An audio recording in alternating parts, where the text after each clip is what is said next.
Magandang umaga po sa ating lahat. Ako po si Jeric A. Digia. So, yung masasabi ko po sa event na ito is napaka-ayos po at napakaganda po ng layunin ng Charity Riders for One Luzon. So, nagpapasalamat po ang buong Bulaoen West Elementary School sa tulong po na ibinigay nyo po, lalong-lalo na para sa mga bata at para sa mga magulang na rin. So, again, maraming salamat po mula sa Bulaoen West Elementary School. Ang pambansang pulisya ay nagpapasalamat sa mga riders sa pag-sponsor ng Community Outreach Program at Feeding Program. At lagi niyong asahan na nandyan ang PNP para suporta ng pamayanan. Salamat po.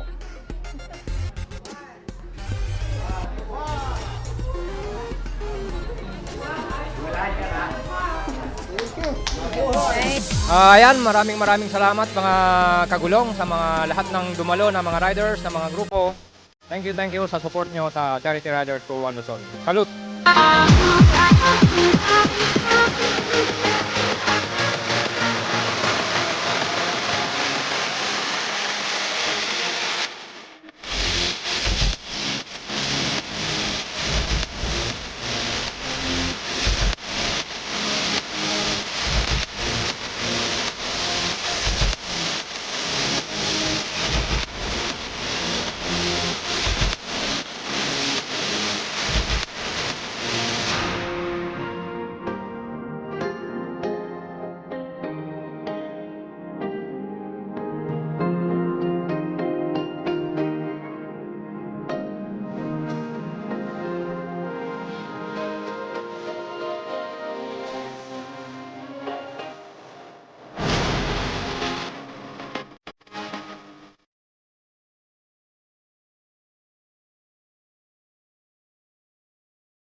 Mag-ingat po tayo sa kalsada.